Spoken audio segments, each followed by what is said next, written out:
So what is up, Pimpsos and Buffalos? We are back again today with another video commentary. I should probably say a gameplay commentary for this video, because this is probably the greatest gameplay that I have ever had in my history of playing Call of Duty. I probably started mainly in MW2, just playing free-for-all, then Black Ops and MW3, and I've never had anything this good. This is a 103 kill domination gameplay on the map Hijacked using the PDW. I'll get into my class setup a little bit later on in this video, but the amount of times I've watched a YouTube video, someone like Green Goblin and Real, Insomnia, Fearcrats, TBNR Frags, the amount of times I've watched these guys going ham, just getting 100 pluses, Moabs in MW3, all of this sort of stuff, I just think to myself, wow, this is pretty impressive. And then when I get a gameplay like it, it was just incredible. Honestly, ask the guys I was playing with during this video, I was just going mental, and they were speaking to me throughout the game, saying, Buffalo, have you seen your score? Have you seen how well you were doing? And I just thought to myself, no, I'm going to concentrate on this. I know I'm doing well. I'm going to stay in the zone. And that is something that is very, very particular about Call of Duty. If you're doing well, the chances are that if you go and look at the scoreboard and start going, oh, I'm doing amazing, aren't I? Look at me, the chances are you're going to be caught off guard and you're going to die one off your streak,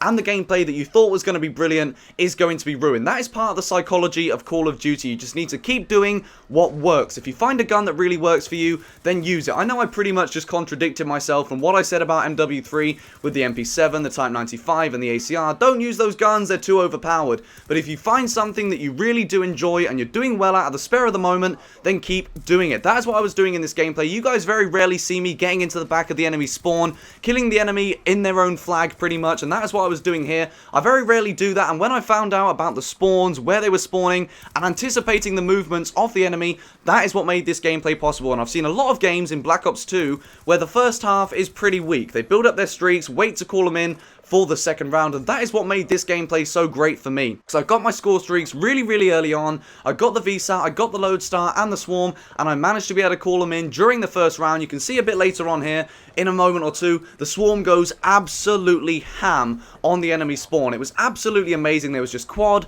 triple, and the Lodestar as well worked really well. I was a bit disappointed at some stages. The enemy went underground. Bitches, please, come on, give me more kills. But it was still a really good gameplay, and probably the best that I've ever had in Call of Duty, like I said earlier on. But I must say this right now, do not take the gameplay at face value. As you can see right here, the enemy, they're just spawning in front of me, and I am shooting them. They were absolutely oblivious, and I know I keep saying that people keep leaving the game, and it's really annoying, but hats off to the guys I was playing against right here. They didn't leave. It was absolutely amazing to be able to go into a lobby, get all my score streaks up, and then they don't leave the game. Props to you guys that are playing me if any of you ever watched this video. But let's talk a little bit more now about the class setup that I was using to make this gameplay possible. So we've got the PDW with the laser sight and the suppressor. I always go on about the laser sight and how it's definitely the best attachment for the SMGs. I definitely stick by that, and you can see during this gameplay right here, for the majority of my kills with my weapon, I do not aim down sight because the laser sight just works so well. For those of you that don't really know, if you shoot an enemy in the legs or the arm on this game, the hit detection is going to be pretty weak. If you get them from above the torso, between the torso and the head, the chances are the majority of your bullets are going to hit. And with this laser sight, it does make that much more possible when hip firing, which is a really beneficial thing when you're in the close quarters engagements, like on maps such as Hijack. You guys know that I absolutely hate this map Hijacked well, just usually, but during this gameplay, I just go to town. It's one of those sort of maps where you either do really well or you do really bad, and I must say, I still don't really like this map. It was just this gameplay against these players which made it possible. But moving on now once again to the rest of the class setup. I'm getting sidetracked so much in this commentary. It's been a long time since I spoke for this long. We've got the B23R secondary. I speak enough about that all the time. It is the best secondary on the game. Definitely recommend using it on all of your classes. My perk loadout was lightweight, dexterity, and toughness. Lightweight, I'd probably substitute that out for Ghost, probably because Ghost is so strong in this game. But unfortunately, you do unlock that a little bit later on in the Prestige. But lightweight actually worked really well for me in this gameplay, because when you die, you want to be able to get back into the action, back into the enemy spawn as quickly as possible,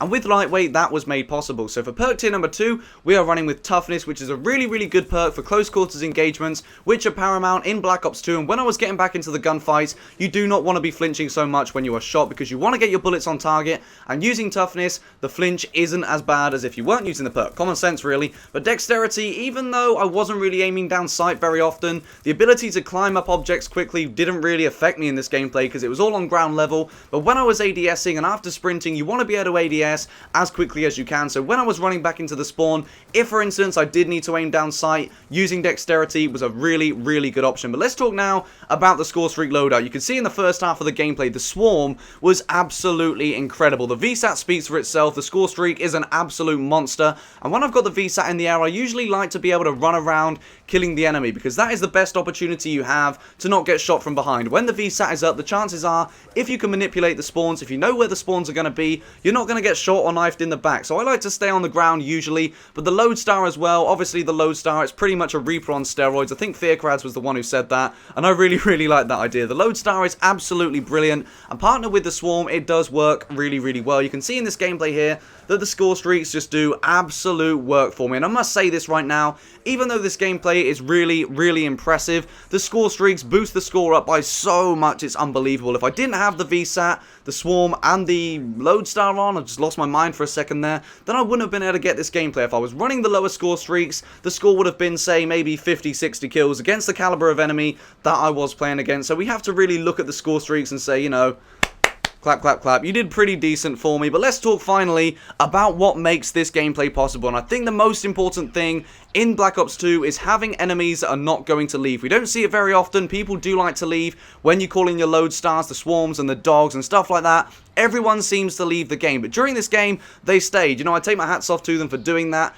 and as well as that, you've got to be playing against weak players. Otherwise, gameplays like this are not going to be possible. But anyway, guys, I'm running out of time, so hopefully you all enjoyed this gameplay today. It's been pretty special to bring you a 100+ kill gameplay, and I would really appreciate it if you guys could give this video a like rating, because obviously, this is pretty much as good as it gets from me, and I would really appreciate if we could get to maybe 100 likes on this video. That would be absolutely exceptional. I will leave my previous videos from the last 2 or 3 on the screen as an annotation. I've pretty much just cut out the outros now because it does make the video so much longer. But anyway, guys, thank you for watching. Have a great weekend. Do not drink too much. Stay safe. Peace. Never a doubt. Good job.